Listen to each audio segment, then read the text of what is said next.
রূপাকে টানতে টানতে নিয়ে যায় বাইরে এবং সেই জায়গায় যেখানে দীপাকে লাবণ্য সেনগুপ্ত একদিন ধাক্কা দিয়ে ফেলে দিয়েছিল সেই শু ক্যাবিনেটের সামনে রূপাকে ফেলে দেয় আর রূপাকে বলে এটাই তোমার জায়গা, আজ থেকে তুমি এখানে থাকবে। রূপা বলে হিংসেকুটি তুমি একদিন ঠিক বুঝবে।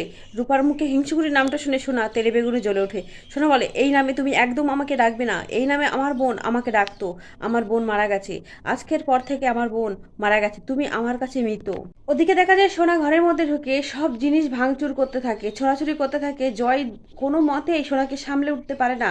সূর্য সেখানে আসে, সূর্য সোনাকে বোঝানোর চেষ্টা করে কিন্তু সোনা কোনো কিছু শুনতে থাকে না। সোনা সব কিছু ভেঙে ফেলতে চায়। সোনা বলে আমার জীবনটা নষ্ট হয়ে গেল, আমার জীবনটা শেষ করে দিল ওই রূপা। সূর্য বলে সোনা মা তুই একটু শান্ত হ, তোর কিছু হয়ে গেলে আমি বাঁচবো না, আমার বাবা শেষ হয়ে যাবে। তখন সোনা কান্না করতে করতে ঘরের মেঝেতে পড়ে যায় আর বলে বাবা কেন করলো রূপা আর মা আমার সাথে এরকমটা, আমি কি করেছি মায়ের সাথে, মা কেন আমার এরকম ক্ষতি করলো। কি দেখা যায় সোনাকে সামলাচ্ছে সূর্য, অন্যদিকে দেখা যায় রূপাকে সামলাচ্ছে দীপা। দুইজন দুই মেরুতে, এরা কি কখনো এক হতে পারবে? ওদিকে দেখা যায় কৃষ্ণ বাইরে বেরিয়ে ভাবতে থাকে রূপা আমি তোমাকে এতগুলো প্রশ্নের মুখে ফেলে দিয়ে চলে এসেছি, আমি তো তোমাকে এভাবে রেখে আসতে চাইনি, আমি বাধ্য হয়ে বেরিয়ে আসতে হয়েছে রূপা। আমি এই বলে রূপাকে ফোন করতে যাই যে রূপা কেমন আছে। রূপা ফোনটা কেটে দেয়, 2-3 বার ফোন করলে রূপা ফোনটা কেটে দেয়। দীপা বলে এ কি তুই ওর ফোনটা কাটছিস কেন, তুই ফোনটা রিসিভ করে দেখ, নয়তো আমাকে দে। একথা বললে তারপরে রূপা ফোনটা রিসিভ করে। রূপা কৃষ্ণকে বলে কৃষ্ণ তুমি আর আমাকে ফোন করো না, আমাকে তুমি ভুলে যাও। তখন কৃষ্ণ বলে না রূপা এটা হতে পারে না। ওই এটা বলে এই রূপা ফোনটা কেটে দেয়। দীপা বলে রূপা তুই কি করলি, এটা তুই কেন বললি এরকম। তখন রূপা বলে মা আমার বোন যেটা চেয়েছিল সেটা আমি কি করে নেই, সেটা আমি কি করে অ্যাকসেপ্ট করে, আমার বোনের কষ্টের কথা আমি কেন ভুলে যাব।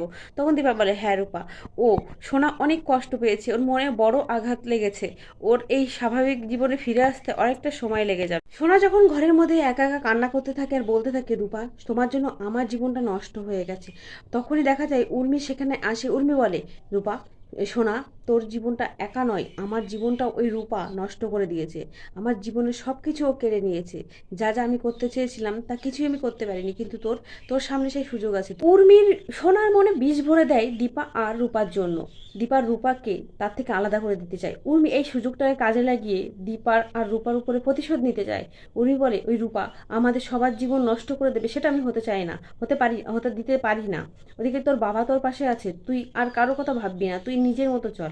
তখন সোনা বলে হ্যাঁ তুমি কাকিয়া ঠিক বলেছো, দীপা সেনগুপ্ত আমার মা হতেই পারে না, ও তো রূপার মা।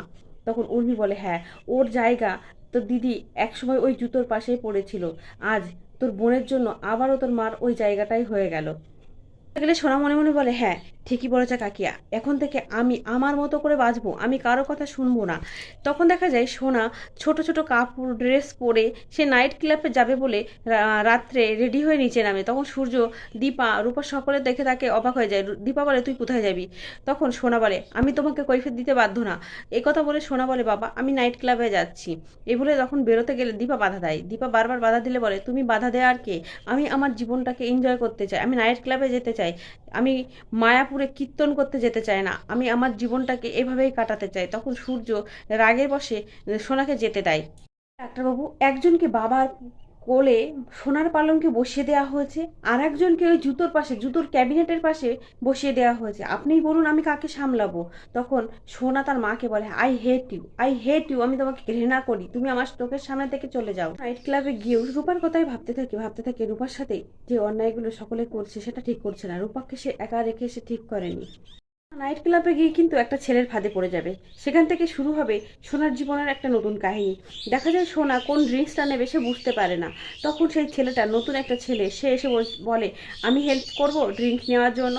তখন সেই ছেলেটার সাথে সোনার পরিচয় হয়ে যায়। ছেলেটা আসলে খুব একটা ভালো না, কিন্তু সোনার সামনে অনেকটা ভালো আর বড়লোক হওয়ার নাটক করতে থাকে। সোনা ছেলেটার সাথে বন্ধুত্ব করতে শুরু করে দেয়।